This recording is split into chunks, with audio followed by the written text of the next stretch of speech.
Hello everyone, my name is Sudhir Swarkade, your biology teacher and welcome to the EduGrown. So students, यहाँ पे इस video से हम start करने वाले हैं बिल्कुल नया chapter for class 10th which is chapter 8 how do organism reproduce. और ये फाउंडेशन कोर्स का पार्ट है स्टूडेंट्स। और फाउंडेशन कोर्स में हम क्या करते हैं, काफ़ी डिटेल में हम चैप्टर को डिस्कस करते हैं ताकि हम maximum marks approximately 95 plus marks तो हम कम से कम गेन कर सकें। इतनी प्रिपरेशन हम फाउंडेशन कोर्स में करते हैं। तो स्टूडेंट्स, इस चैनल को सब्सक्राइब कर लो, अपने दोस्तों के साथ जरूर इसको शेयर करो। और इसके अलावा कुछ इन्फॉर्मेशन है जो मैं आपको देना चाहूँगा कि हम क्या करते हैं कि नोट्स भी आपको प्रोवाइड कराते हैं।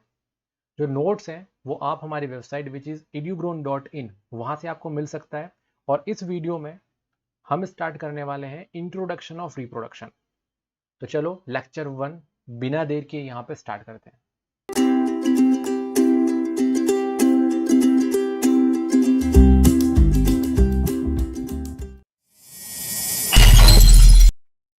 So welcome back students.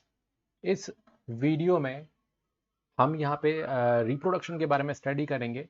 तो जब भी हम रिप्रोडक्शन के बारे में स्टडी करते हैं तो हमारे पास एक जेन्युइन सा बहुत ही बेसिक सा क्वेश्चन जो हमारे पास समझ में आता है और निकल के आता है कि what do you mean reproduction. आखिरकार हम रिप्रोडक्शन से क्या समझते हैं, ये रिप्रोडक्शन आखिरकार क्या है। तो स्टूडेंट्स, जैसे कि क्या होता है कि ऑर्गेनिज्म जो है वो क्या करता है, बर्थ लेता है ना। और बर्थ लेने के बाद फिर उसकी डेथ हो जाती है। अगर सपोज कीजिए कि कोई भी ऑर्गेनिज्म बर्थ लेता है और फिर डेथ होने लग जाए तो क्या होगा, तो धीरे धीरे करके ऑर्गेनिज्म इस प्लानेट से ही खत्म हो जाएंगे। बट ऐसा तो होता नहीं है, प्लानेट से ऑर्गेनिज्म तो खत्म होते नहीं है। तो ऑर्गेनिज्म क्या करता है, ऑर्गेनिज्म एक और नए ऑर्गेनिज्म को क्या करता है, प्रोड्यूस करता है। नए ऑर्गेनिज्म को प्रोड्यूस करता है जो कि ठीक उसी तरह होता है, दैट मीन्स वो पेरेंट की तरह होता है। तो उस प्रोसेस को हम बोलते हैं रिप्रोडक्शन। क्या बोलते हैं इसको, हम रिप्रोडक्शन बोलते हैं। तो सिंपली रिप्रोडक्शन का मतलब ये हुआ कि एक ऑर्गेनिज्म अपने ही जैसे एक दूसरा ऑर्गेनिज्म बना लेता है। इसी प्रोसेस को हम बोलते हैं रिप्रोडक्शन। और रिप्रोडक्शन की जो प्रोसेस होती है इसमें देखा जा रहा है कि ये क्यों ये होता है। तो क्या होता है कि अर्थ से जो स्पीसीज है वो खत्म नहीं होती।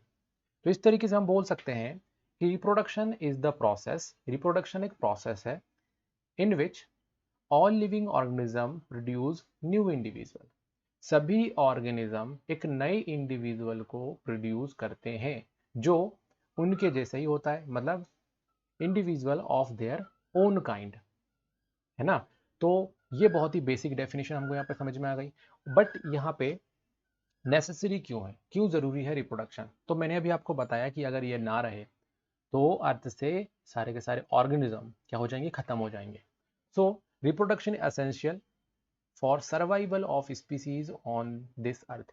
इस अर्थ में स्पीसीज को सर्वाइव करने के लिए रिप्रोडक्शन बहुत ज़्यादा ज़रूरी होता है। अब हम आज बढ़ते हैं नेक्स्ट आपने यहाँ पे जब भी आप चैप्टर स्टडी करोगे तो आपको एक बहुत ही कॉमन सा नेम आपको बार बार सुनाई देगा। इसको हम बोलेंगे डीएनए। डीएनए बार बार आएगा। बट यहाँ पे क्वेश्चन यहाँ पे आता है कि आखिरकार ये डीएनए क्या होता है। इसके अलावा एक और वर्ड जिसको हम बोलते हैं क्रोमोसोम। और ये क्रोमोसोम क्या होता है, तो चलो डरो मत इन दोनों शब्द से। पहले हम समझते हैं डीएनए को, फिर उसके बाद हम समझेंगे क्रोमोसोम को। पहले डीएनए समझ लें, फिर क्रोमोसोम जो है उसी से लगा हुआ है तो आसानी से वो भी समझ में आ जाएगा। तो यहाँ पे जैसे कि आप देख रहे हो कि एक एनिमेशन जो कंटिन्यूसली घूम रहा है ना।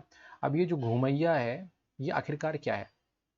अब देखो स्टूडेंट्स, ये है मॉलिक्यूल। ये क्या है, एक कॉम्प्लेक्स मॉलिक्यूल जो कैसा हो रहा है, जो कि कंटिन्यूसली घूम रहा है। पता है ये कॉम्प्लेक्स मॉलिक्यूल जो घूम रहा है ये है क्या, यही तो है क्या, डीएनए। इसी को तो बोलते हैं, क्या बोलते हैं, डीएनए।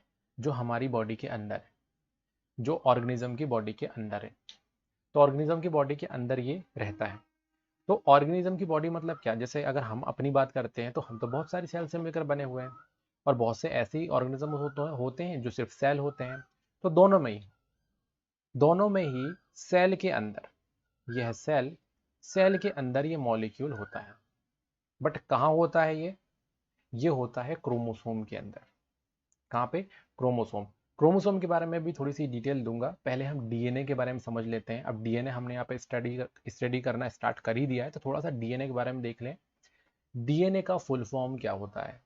डीएनए का फुल फॉर्म होता है deoxy ribo nucleic acid. Deoxy ribo nucleic acid जो होता है वो होता है डीएनए। ये एक टाइप का न्यूक्लिक एसिड है जिसमें राइबोज कनेक्ट हो रहती है ना। डीऑक्सी राइबोज, दो ऑक्सीजन और राइबोज, ये क्या होता है यहाँ पे? कनेक्टेड होती है। न्यूक्लिक एसिड एक तरीके का, है ना। और ये एक मॉलिक्यूल है। ये क्या है? एक मॉलिक्यूल। ये एक मॉलिक्यूल है, कॉम्प्लेक्स मॉलिक्यूल है। और इस मॉलिक्यूल के अंदर पता है क्या होता है? इस मॉलिक्यूल के अंदर होता है ढेर सारा इंफॉर्मेशन। अब ये कैसी टाइप की इंफॉर्मेशन की बात हो रही है? वो इंफॉर्मेशन कि भाई हमारी बॉडी कैसे बनी है, हमारी आंख कैसे बनेगी, लीवर कहाँ पे बनने वाला है, किडनी कहाँ पे लगने वाली है, पौधों के आपके लीफ कैसे बनने वाले हैं, स्टेम कैसा बनेगा, ज़्यादा लंबी हाइट होगी कि नहीं हाइट होगी, ये सारे के सारे इंफॉर्मेशन, ये सारे के सारे कैरेक्टर के इंफॉर्मेशन किस में है? ये सभी हैं डीऑक्सी राइबो न्यूक्लिक एसिड के अंदर। ओके, तो इस तरीके से हमको समझ में आया है कि डीएनए एक मॉलिक्यूल होता है जिसका फुल नेम है डीऑक्सीराइबो न्यूक्लिक एसिड, और इसके अंदर बहुत सारी इंफॉर्मेशंस रहती हैं। So it is a complex molecule that contain all the information necessary to build and maintain an organism. एक ऑर्गेनिज्म को बिल्ड करने के लिए, एक ऑर्गेनिज्म को आपका मेंटेन करने के लिए सारी की सारी रिक्वायर्ड इंफॉर्मेशन इस डीएनए के अंदर होती है। डीएनए जो रहता है वो सेल के अंदर होगा।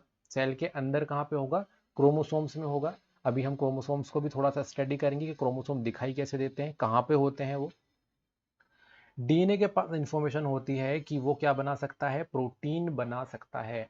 वेरी इंपॉर्टेंट पॉइंट, अंडरलाइन कर लो इसको। डीएनए जो होता है वो, इसके पास वो इंफॉर्मेशन होती है कि आखिरकार प्रोटीन कैसे बनता है। तो प्रोटीन बनाने का इंफॉर्मेशन भी डीएनए के पास होता है। So this is all about DNA. अब हम बात करेंगे यहाँ पे क्रोमोसोम का। तो यहाँ पे आप देखोगे कि ये है ह्यूमन बॉडी। इस ह्यूमन बॉडी में से हमने कुछ सेल निकाले, ये निकाले सेल। ये सेल जो रहेगा इसमें हम देखेंगे कि इसके अंदर एक स्ट्रक्चर होता है। इस स्ट्रक्चर को हम बोलते हैं nucleus.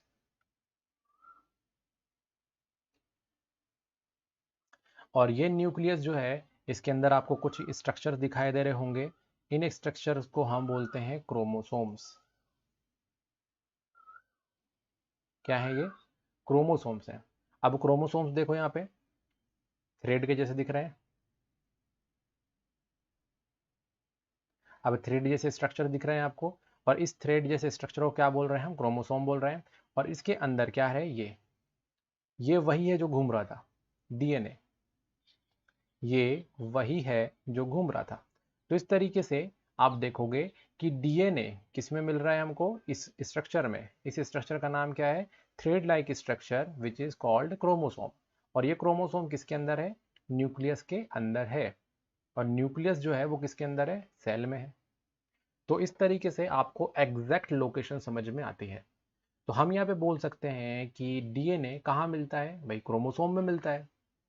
So in complex organism, ये ह्यूमन है, ह्यूमन क्या है? ह्यूमन है complex. In complex organism nucleus of the cell thread like structure found called chromosomes. Thread like structures हमको मिलते हैं सेल के अंदर न्यूक्लियस में, तो उसको हम क्या बोलते हैं? क्रोमोसोम बोलते हैं। और क्रोमोसोम कंटेंट डीएनए। क्रोमोसोम में ही क्या रहता है? डीएनए होता है। चलो, अब एक टर्मोलॉजी की बात करते हैं जिसको हम बोलते हैं डीएनए कॉपी। अब डीएनए कॉपी के बारे में हम क्यों स्टडी कर रहे हैं? ये इसलिए स्टडी कर रहे हैं क्योंकि हम स्टडी कर रहे हैं रिप्रोडक्शन। क्या कर रहे हैं? रिप्रोडक्शन। अब रिप्रोडक्शन और डीएनए कॉपी में क्या होता है? तो स्टूडेंट्स यहाँ पे आपको मैंने जैसा कि बताया है कि एक ऑर्गेनिज्म होता है ना। ये ऑर्गेनिज्म अपने जैसे ही दो ऑर्गेनिज्म बना लेता है, इसको हम रिप्रोडक्शन बोलते हैं। तो ये जो बना रहा है, तो इसके अंदर जो इन्फॉर्मेशन है, सारी की सारी इंपॉर्टेंट इन्फॉर्मेशन किस में है? डीएनए में है। तो रिप्रोडक्शन करने के लिए जब ये डबल होता है तो इस डीएनए को भी डबल करना पड़ता है, यानी इस डीएनए को भी डबल होना पड़ता है। इसी प्रोसेस को हम बोलते हैं डीएनए कॉपी। डीएनए क्या बना लेता है, अपनी कॉपी बनाता है और उसके बाद फिर रिप्रोडक्शन होता है। इस प्रोसेस को, जिसमें डीएनए अपने जैसा ही एक और डीएनए मॉलिक्यूल बना रहा है, that is called DNA copy. So in reproduction DNA copy take place. जब भी रिप्रोडक्शन होगा तो डीएनए की कॉपी बनेगी। भाई अब ये जो डीएनए जो मैंने आपको बताया है, ये अब ये बॉडी के अंदर है, अब भाई इसमें जब इंफॉर्मेशन है तो इसको भी तो डबल होना पड़ेगा, तो ये खुद डबल हो जाएगा, जिसको हम डीएनए कॉपी बोलेंगे। सेल जो है बहुत सारी केमिकल रिएक्शन करेगा और अपनी डीएनए की कॉपी बनाएगा। So cell use chemical reaction to build copy of their DNA, and in this process of copying of the DNA may some variation such each time। क्या होगा कि जब भी अपनी डीएनए कुछ कॉपी बनाएगा तो वेरिएशन आने के चांसेस रहेंगे। तो उसमें क्या आ जाएगा, वेरिएशन आ जाएगा।